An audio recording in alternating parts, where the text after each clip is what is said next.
One of our Millwall fans this week said it was a great battling performance by the Millwall, but it was against one of the worst Sheffield United teams I have seen in years. Paul, the Blades fan, says how to turn a 92-point team into a relegation team in 3 months. Just take a bow, COH Sports. What's your view on that? Is this the worst United side that you've seen in many years, and just what the hell is happening? Plus, we're talking about asset stripping as well. The new American owners have got a lot to answer for at the moment. It appears that we are asset stripping. What's your view on that? We've got a shopping list for the final 8 days of the window. What do we desperately need to bring in? Ben Godfrey's signed, but does that speak of desperation more than it does class? And what's our view on the away kit this season as well? Is it any worse than this one as well? We'll get your views on away kits at the end of the video to bring a little bit of humour and light to what otherwise is going to be another quite depressing episode of Where Blades Walk. Thank you very much for being back with us. Of course, Shax and Connor is here as well. We are, of course, Danless this week, who's a bank holiday weekend, which might be a good thing, given I know his thoughts on this. But Shax, Sayers, thanks for the pronunciation correction, has got to go, hasn't he? It's not looking good, mate. You asked last week in or out. I said in. He needed help from board, but I don't know what he needs now, mate. It's just that first half yesterday were just they're not getting any better. I can't see anything happening that they improve on. So I don't know what they're doing in training, because second half we were unlucky, but first half that were just terrible, mate. And it's picking like Tom Cannon, putting him on right wing. He's not a left winger. We tried him in pre-season left wing. He's not worked up front, and then he puts him on right when we've got two actual right wingers sat on bench. It's just I don't know. Selles he's starting to have my patience is wearing thin, and he's just making mistake after mistake for me. Tom Cannon was jeered again as well, wasn't he? That's not right, is it? But the natives are restless. Connor, is this the worst United side that you've seen in a number of years? No, I think that's pushing it a bit. I think it's first time we've lost 4 in Football League since '95, but I mean some of them teams we've seen under Adkins and I think they were far worse. In terms of quality of what we've got, it's a case of Selles, rather than trying to play the formation he wants and the style, he needs to play based on the players we have that suits them to their strengths, so we can get best out of them. Because at the minute, he just seems to be putting players in positions that they don't suit, and then, like you said, Cannon getting booed off. I don't think it's right doing it. End of the day, he's getting put in a position he shouldn't be playing. I said we need players in, but it just seems the quality we have, we shouldn't have players like Amer, Campbell, the likes, struggling to score goals. And yeah. I totally agree with Jacques. Patient is wearing really thin. Yeah, and just to add to that, I mean, in answer to, was it the worst performance or worst United side we've seen? David says, well, let's remember we've got a new name to add to our wall of shame: David Weir, Nigel Adkins, Johanovic, Mickey Adams, and now put your hands together for Ruben Selles. I mean, we want him to do well, Shax, don't we? I mean, Hull fans are saying you're going to get what you deserve because we tried to warn you, but Reading fans were happy with him. He did a decent job there. He seems to talk well at the end of interviews, but if he loses to Middlesbrough at the weekend, he's not going to survive the international break, is he? Probably not, no. I mean, I wanted him to do well because he's Sheffield United's manager, so obviously if he does well, then Sheffield United do well. So I don't understand. You get the stands at minute, I don't know if it's the same where Connor said, they're toxic because you've got so many fans that still think that Wilder should be there, and probably, well, rightly so, on what he did last season. But you've got fans who didn't want him there from the start, and then obviously he's falling over hurdle after hurdle, and then it's just creating like a negative, like a bad vibe.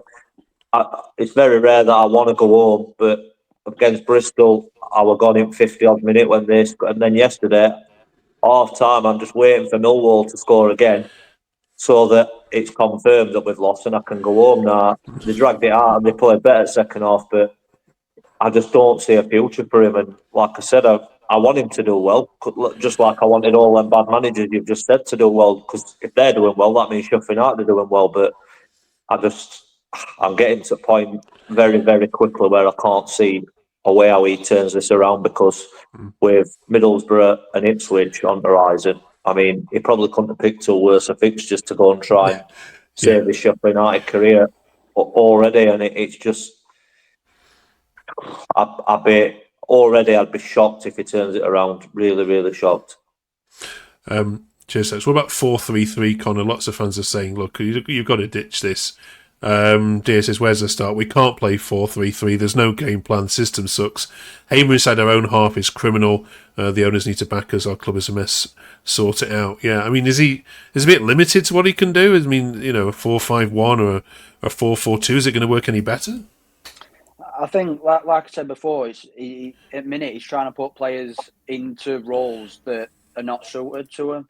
And I think 4-3-3 can work, but the board need to be able to get him the players in that can play that formation. Like I said, we need a right winger. We probably need another striker to push Campbell and change up a bit. Like, obviously, we got rid of Kiefer Moore. We're lacking a target man. Same in middle. We've got Samare. Played well last game, and then he dropped in for the Millwall game, which surprised me, to be honest, especially big side, and he's a big lad. You thought you'd stick him in. Defence, there's not really much you can do with that, but the board just need to back him before the window closes. If we get the players in, maybe give him a game after that, a game or two, see what it's like. But it just seems the longer we leave it, the more losses come, and the more we've got to catch up. And before we know it, we will be in a relegation fight. Yeah.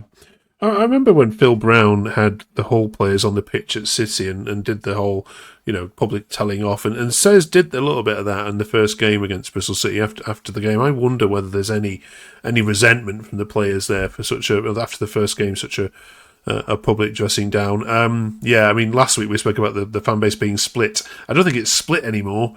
I think it's very much leaning towards, we want him gone. Jimmy says, bite the bullet, get him gone. Holding your hands up is a strength, not a weakness. Get the fans back on side before it turns toxic. The bloke is out of his depth. Get Wilder rang and beg for forgiveness, because it tells on the players already that they don't want Sayers there. We haven't got any insights here, Shex, as to what the players are thinking, but watching the body language of some, do you think it's becoming clearer that there's a disconnect between the management and the players? I think so, just based on the fact that I think a lot of them are playing in positions, like Connor just said, that they're not used to. So I don't think it's necessarily I'm going to walk about looking like we're faced like a slapped horse because I don't like Sellers. I think they're walking around like that because a lot of them don't know what they're doing. You've got Amer playing in his own half, which is just he's the man that can hurt teams, hurt back lines, little threaded passes, and he can score a goal, and he's playing as good as centre half. You've got Peck. I mean, they're trying to play him as a defensive midfielder, but we had Souza as a defensive midfielder alongside Peck looking after him. Now he's got no one to look after him. It's pretty clear he can't play that role. You've got Aware running around like a lost child in Meadowhall, just aimlessly bobbing around. I don't know what he. In Aware's defence, he's the one that probably when he gets ball, he wins the free kick, he makes something happen. But again, he's just running around like he's lost. I don't know where the only one that looks like he knows where he's playing is Barry, and I think Barry has been, in my eyes, I think Barry looks decent. He's out wide on that left. You give him ball, he cuts inside, he gets a shot away. He's the only one that seems to know what they're doing. Rest of them, I'm not so sure. Like attacking wise, obviously your defenders, their job is just to defend. But when it comes to actually trying to create something, I mean, Tyrese Campbell, he could have took a chair yesterday and sat down. He was that ineffective. There was just nothing given to him. He's the one with the body language and the face, like you said, that just looks completely dejected. Just get me out of here because this is just not going to work. And if it carries on, I can see Campbell like looking to get 5 goals in a season because we create that little for him. Okay. It's amazing that here we were at Wembley just 3 months ago, kind of watching you in watching that final, and here we are looking at you, the bottom of the league, and the bottom Sheffield side as well, which is even more incredible to consider given what on earth's been going on at the other side. Won't talk about that a lot though. Let's focus on a different topic for a second though. The owners, Connor, we haven't heard from them. Joe's view, and I think Shax has put something similar to this a couple of weeks ago, saying the owners are asset stripping our club, the managers out of his depth, etc., etc., etc. Is it your view, Connor, that some asset stripping is going on here? We're selling more than we should, and for values which are really less than what the player's worth? I don't think so, to be honest. Players moved on. We knew that we were going to move on. I think everyone knew NL weren't going to stay 1 year left. Sousa, he gave us a year in the Championship. I don't blame him moving on. Kiefer Moore, I'd argue if we're going to get rid, at least have a replacement lined up. But I think we've got decent money for what we have in terms of what the players' contracts were. We've got rid of a few that we don't need, and we're looking like getting rid of likes R&D as well, which can only benefit us. And then we're spending somewhere upwards of 10 million on Tanganga, apparently. We've just signed Zata Strom. We've just brought Godfrey in, who's on big wages, and we probably paid loan fees for. Everyone else that we brought in, it's not like we're just selling and literally no one's coming in. And then we've still got a week or so left at window. If we can get maybe a couple forwards in, a midfielder or so as well, it really strengthened the team up. And I don't think there's nothing about asset stripping going on. I think some fans are just blowing everything out of proportion. Can I just say, Mark, that when I write that down, it's tongue in cheek. It's a little dig at them that can't stop moaning about everything. Okay. I thought we were going to have our first fallout then. No. Right. There's no asset stripping going on. You've got to have assets to strip first, haven't you? Fairness, but excellent. Right then, to the Riverside we go then against a buoyant Borough side, Shax, who, apart from Stoke knocking him in, would have been top of the league. Do you reckon? First of all, would you take a point there? I'd say coming back here. Well, yeah, you've got to, haven't you? I mean, it's bizarre to even think that already. I'm looking at that game thinking, I just can't see where we get a draw. We let goals in and we don't score. And it's just a lethal combination when that happens. That's like, I mean, you look at Wednesday. I mean, you said you don't want to talk about them, but I'll talk about them. They can't even afford sock tape. You know what I mean? But they go 2-0 down and they've got to fight about them. They've got. Somehow they've managed to galvanise themselves, and that Pedersen, Bannon, to a degree, he's managed to get them together, and he's managed to get them fighting all on the same wavelength. Whereas with us, I don't see it. So I can't see us going to Middlesbrough, and I can't see us getting a point. Whereas, such as I'm using Wednesday as an example because I think they will be in bottom three. They've found a way to go to somewhere like Middlesbrough, and they might scrape a point because they're prepared to fight and they're prepared to dig in.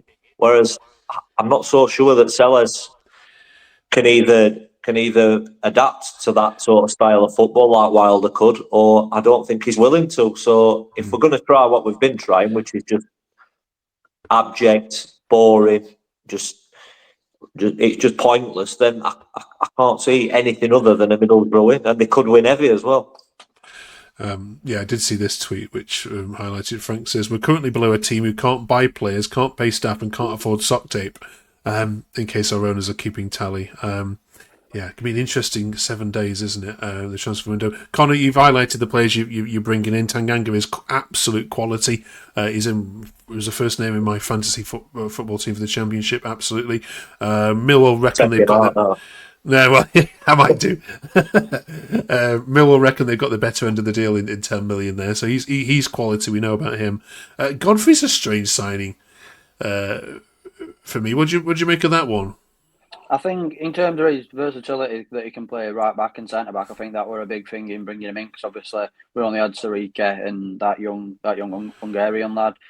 So I think it were a case of having a few players that are versatile, like to when we had Basham and so forth, that could get a few positions in squad. It really does help out in long term. So I don't mind it. There's people moaning about how much money we're paying in wages, but it's not like they're paying any of it, is it? So it is what it is. If owners are willing to pay it, then I'm happy with it. He seems a decent addition. He's had promotions with Norwich. How much money's been spent on him? 20, 30 millions. He's a Yorkshire lad as well, so he might settle easily. Now he's back home, sort of thing. So I'm happy to see him come in. I think he's more. We just need to now focus on that midfield and attack as well, because even bringing these defenders in, we're not shoring defence up, and we just seem to be getting less and less creative every game. Okay, I mean, obviously, I personally wish him well as an Evertonian. You know, he was great for us, but he's ever since his injuries, he just hasn't looked anywhere near the player. He played well yesterday. Yeah, we hope he does. Yeah, I know Ipswich weren't there. Ipswich and Atalanta, where he's been on loan at. He's not been very happy with the fans have been. So a lot of comments from Ipswich fans saying how crappy he is and this and that. But every club's different for a player, innit? If you can settle somewhere well, you never know. Absolutely. Right then, let's talk away kits, shall we? Just lighten the mood on here. First of all, I love this. I think it's class. Shax, I know you're not a shirt guy, but humorous. Do you like it? As a shirt goes, it's pretty smart, innit? It's not loud. It's not got no ridiculous colours on it. So I mean, it's a shirt, shall we say, and it's not foul. Okay, I knew I shouldn't have even bothered wasting my breath on you, Connor. Help us out here. Yeah, I really do like this one. Like Shout saying, it's nice, simple design. I've seen a lot. It does sort of give vibes in terms of one I can always picture Jose Baxter playing in, and that were a shocking kit at the time. But it ain't got the collar. The gold really suits it as well, and we don't really see that type of kit that often. So I do really like this one. Yeah, I think it's done well here. What's the worst ever United away kit? Please put in the comments. People have recommended this one. For lots of reasons, but yeah, if you can think of anything worse that you've had to wear, put in the comments. We'll read some of these out next week and get Dan's opinion on them as well. Finally, this week, Coventry battered QPR 7-1 at the weekend. So we're asking all our podcasts this week, what's the worst ever drubbing you've had to sit through as a fan? Again, let us know in the comments what the worst one is and how many goals did you sit through. Connor, is the one that sticks in your mind as? Well, I lost count of them, to be honest, just in one season. So, I mean, you can take your pick from that season. Newcastle were obviously particularly embarrassing. Yeah. But there were many, many games that season where we were 4-5-0 down at half-time. And I think I left off. That was the first ever season when I've left a game that early. Maybe 90th minute I might have left. But that season, it was 4 or 5-0 at half-time, 7-0 down to Newcastle. I mean... Yeah. I left just as we conceded 6 before I got back to the car. We're already 7-0 down. So that season really does stand out for me. Yeah. Shax, any one particular one outside of that awful Premier League campaign? I can remember one in 90s. I think it was late 90s, could have been early 2000s. We played Manchester City at home. And it was when they'd gone down to third division, and then they worked their way back to the Premier League, and they had Sean Gota, Paolo Wanchope, I don't know if you remember any of them, and they had a little Algerian lad in Midland Park called Ali Benarbia, and that kid just ran us ragged. I think they might have even had Sean Wright Phillips as a baby as well, but they were just Sean Gota and Paolo Wanchope up front, and then they were just a different level. They just battered them.